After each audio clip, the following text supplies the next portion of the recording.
Fee reimbursement కూడా లేదు. బిడ్డలు పెద్ద చదువులు చదవాలి అంటే కూలీ నాలీ చేసుకునో అప్పు చేసో మీ బిడ్డలు చదివించాలి. చదివిన వాళ్ళకు ఉద్యోగాలు వస్తున్నాయా? ఏమా ఉద్యోగాలు వస్తున్నాయా? ప్రతి జనవరి 1న జగనన్న గారు జాబ్ క్యాలెండర్ విడుదల చేస్తాను అన్నారు. జాబ్ క్యాలెండర్ విడుదల చేయడం దేవుడు ఎరుగు. ఉన్న ఉద్యోగాలు కూడా ఓడిపోతున్నాయి. మెగా డిఎస్సి అన్నారు. మెగా డిఎస్సి అంటే ఆ రోజు చంద్రబాబు గారు 7,000 ఉద్యోగాలు ఇస్తుంటే హేళన చేశాడు జగనన్న గారు. నేను వస్తే మెగా డిఎస్సి ఇస్తా, 25,000 ఉద్యోగాలు ఇస్తారు మెగా డిఎస్సిలో అన్నాడు జగనన్న గారు. ఒక్క ఉద్యోగం కూడా భర్తీ చేయలేదు. ఈ రోజుకి 30,000 టీచర్ ఉద్యోగాలు ఖాళీగా ఉన్నాయి. ఇప్పుడు ఎలక్షన్లు వస్తే ఇప్పుడు గుర్తొచ్చిందా? ఇది మెగా డిఎస్సి ఇవ్వాల్సిన వీళ్ళు ఇప్పుడు ఒక దగా డిఎస్సి ఇచ్చారు. ఇప్పుడు కేవలం 6,000 ఉద్యోగాలు భర్తీ చేస్తారట. మరి ఇది ఎలక్షన్లు స్టంట్ కాకపోతే మరి ఏమిటి? మీ ఓట్ల కోసం కాకపోతే, మిమ్మల్ని మోసం చేయడం కాకపోతే ఇది ఏమిటో మీరు ఆలోచన చేసుకోవాలి.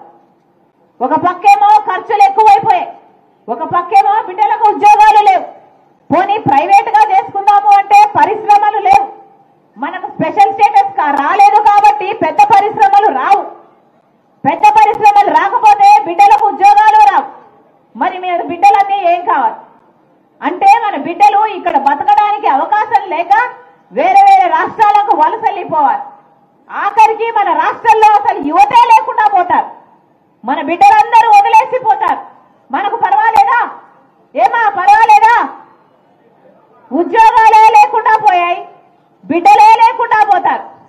పోనీ మనమన్నా సరిగ్గా బతుకుదాము అంటే ఎంతమందికి ఇల్లులు వచ్చాయి? ఎంతమందికి ఇల్లులు వచ్చాయి? ఒక్కరన్నా చేయలేపండమ్మా మీకు ఇల్లు వస్తే అంటే ఒక్క చెయ్యి కూడా లేపడం లేదే.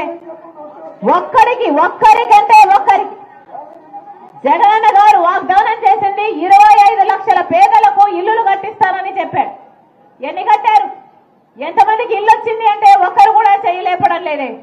మరి మాట నిలబెట్టుకున్నట్టు ఇది ఎలా అవుతుంది? మహిళలు కూడా ఆలోచన చేయాలి. ఈ సర్కారు చేస్తున్న దగాకు ఎవరు మోసపోకండి. అమ్మా, ఓట్లు అన్నది మీ చేతిలో ఉన్న ఏకైక ఆయుధం. ఓటు అన్నది మీ జీవితాలను మార్చే ఆయుధం. 5 సంవత్సరాలకు ఒక్కసారి మాత్రమే ఈ ఆయుధం మీ చేతుల్లోకి వస్తుంది. ఆలోచన చేసి ఓటు వేయండి. మీ జీవితాలు ఎలా మారుతాయి, మీ బిడ్డల భవిష్యత్తు ఎవరి చేతుల్లో ఉంటే బాగుపడతాయి అని ఆలోచన చేసి ఓటు వేయండి. ఇలా లిక్కర్ మాఫియా, చుట్టుపక్కల ఉన్న శాండ్ మాఫియా, మైనింగ్ మాఫియా, ఇలా మీ భూమిని కూడా కబ్జా చేసే ఈ చెత్త ఆలోచనలు ఉన్న ప్రభుత్వం పోతేనే మన బిడ్డలు, మీరు, మీ భవిష్యత్తు బాగుంటుంది. మళ్ళీ చెప్తున్నాం తల్లి, ఇది ఓట్ల సమయం. లీడర్లు వస్తారు, అన్ని పార్టీల లీడర్లు వస్తారు, మీకు డబ్బులు ఇస్తారు. మాకు ఓట్లేయండి అని అడుగుతారు. ఏమా ఇస్తారా? ఎవరు డబ్బులు ఇచ్చినా తీసుకోండి.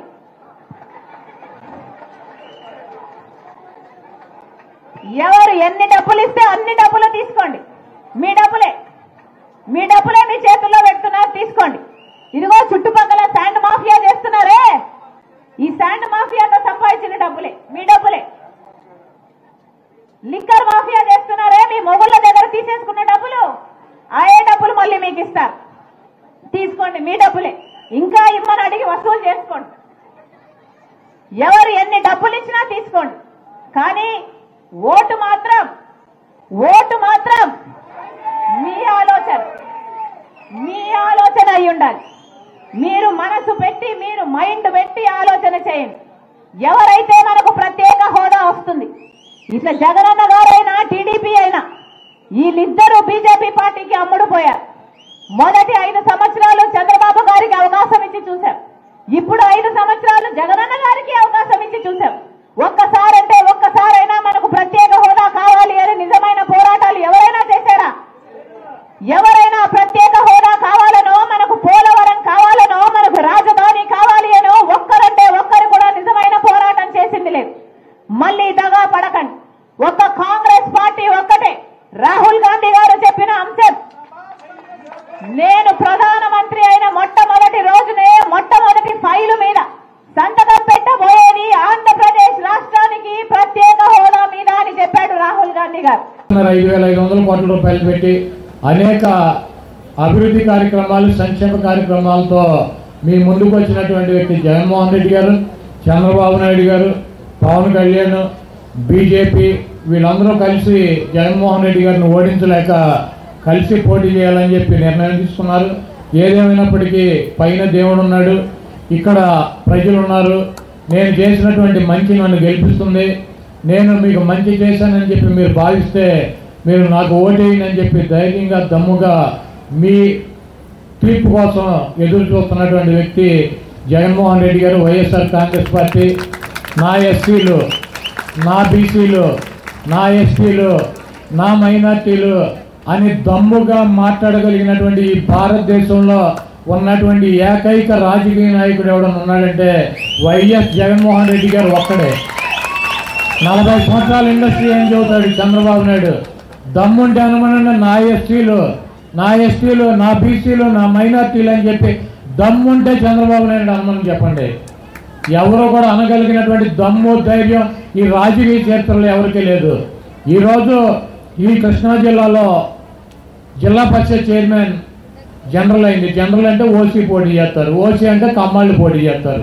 కమ్మాళ్ళు జిల్లా పరిషత్ చైర్మన్ అవుతారు. చంద్రబాబు నాయుడు గారు గతంలో జనరల్ అయితే గద్దెరామోహన్ భార్యను పెట్టాడు. ఆయన ఎమ్మెల్యే ఆయన భార్యను జిల్లా పరిషత్ చైర్మన్ పెట్టాడు. ఈరోజు ఇక్కడ ఈ మండలం ఓసీ అయింది. ఓసీ అయితే ఈ మండలంలో ఎవరు పోటీ చేసేవారు? మా వాళ్ళే పోటీ చేసేవారు.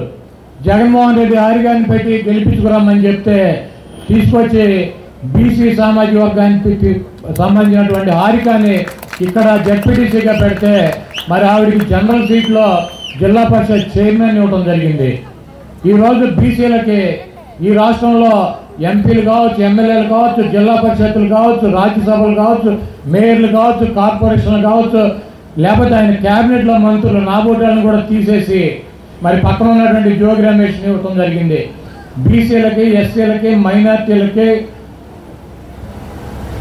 ఎస్సీలకి 70% రాజకీయ పదవులు ఇస్తూ రాజకీయాల్లో పైకి తీసుకురావాలని, వాళ్ళ ఆర్థికంగా వాళ్ళ కుటుంబాలకి ఆర్థిక సహాయం చేసి వాళ్ళని పైకి తీసుకురావాలి, వాళ్ళ పిల్లల చదువులు మంచిగా చెప్పించాలన్నటువంటి దృక్పథంతో మీకోసం పనిచేస్తున్నటువంటి ముఖ్యమంత్రి ఈ రాష్ట్రంలో ఎవరు ఉన్నారంటే ఒకే ఒకడు జగన్మోహన్ రెడ్డి గారు.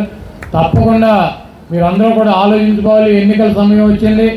మీ అమూల్యమైనటువంటి ఓటుని 122 సార్లు మీకోసం బటన్ నొక్కానని చెప్తున్నాడు. 124 సార్లు నొక్కాడమ్మా. 124 సార్లు మీ అకౌంట్లో డబ్బులు వచ్చినాయా?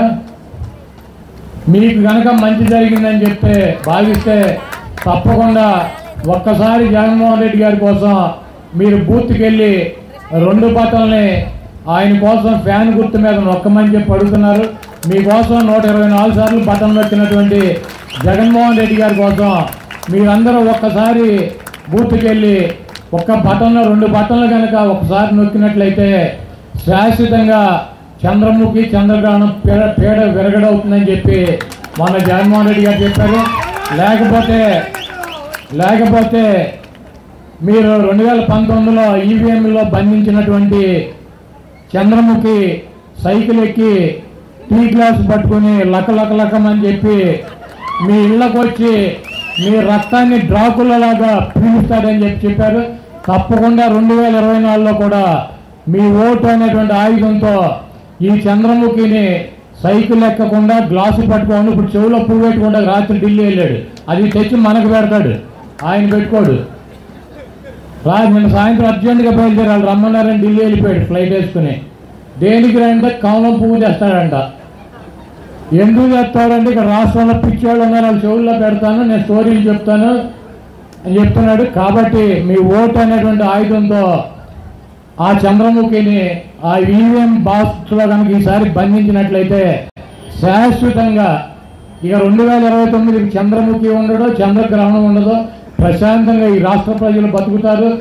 చంద్రబాబు నాయుడు ఢిల్లీ వెళ్తే అక్కడ మోడీ గారు అమిత్ షాని అపాయింట్మెంట్ అడిగి వెళ్ళాడు. వెళ్తే మా ఏపీఎన్ రాధాకృష్ణ పొద్దున్నే పెట్టి నేను లేచి టీవీ చూస్తే వాళ్ళంతా రా బాబు అని మోడీ అమిత్ షా బతిమాలని చెబుతారు. ఎవరిని అవసరమైతే చంద్రబాబు నాయుడు కాళ్ళు పట్టుకుంటాడు. అబద్ధం ఆడటానికి వెనకాడ్డు, మోసం చేయటానికి వెనకాడ్డు. అధికారం వచ్చినాక సెక్రటేరియట్ దేవాలయం లాంటిది, మీరు ఎందుకు వచ్చారు ఇక్కడికి, లోపలికి ఎవరు రానిచ్చారని చెప్పి ఆ రోజు నాయి బ్రాహ్మణులు అడిగాడు. వాళ్ళకి ఎన్నికల్లో చెప్పాడు మిమ్మల్ని ఎస్టీలో కలుపుతానని చెప్పి, కాపుల్ని బీసీలో కలుపుతానని చెప్పాడు, ఎస్సీలను వర్గీకరణ చేసేస్తానని చెప్పాడు. కులాల మధ్య చిచ్చులు పెడతాం, వీళ్ళని దాంట్లో కలుపుతా, దీంట్లో కలుపుతా, మన చేతిలో లేని దాన్ని కూడా ఈయన ఉన్నట్టు సృష్టించి కులాల మధ్య, మతాల మధ్య, ప్రాంతాల మధ్య తగాదా పెట్టి, విద్వేషాలు పెట్టి లబ్ధి పొందాలని చెప్పి ప్రయత్నిస్తాడు. తప్పకుండా మీరు జాగ్రత్తగా మీ అమూల్యమైనటువంటి ఓటుని జగన్మోహన్ రెడ్డి గారు నీతికి నిజాయితీకి ఇచ్చినటువంటి మాట తప్పనటువంటి వ్యక్తి, ఇచ్చినటువంటి మాట కోసం అవసరమైతే ప్రాణాలైనా పోగొట్టుకునేటువంటి వ్యక్తి, ఇచ్చినటువంటి మాట కోసం పదవునైనా పోగొట్టుకునేటువంటి వ్యక్తిని మీరు దీవించాలని చెప్పి, ఆశీర్వదించాలని చెప్పి మీ మహిళమ్మ తల్లులందరినీ కూడా 2 చేతులు జోడించి వేడుకుంటూ సెలవు తీసుకున్నాను. మా వాళ్ళు చాలామంది మా నాకు వీళ్ళందరూ మేము ఆడతాం అని పోటీ పడ్డారు. అయితే మహిళా తల్లుల సహనాన్ని పరీక్షించలేము. పాపం 1.5-2 గంటలైంది, ఇంటికి వెళ్ళాలి, పిల్లలు ఉంటారు, కుటుంబాలు ఉంటాయి, వద్దులే తర్వాత ఎప్పుడన్నా మాడదామని చెప్పి మైక్ నేను తీసుకోవడం జరిగింది.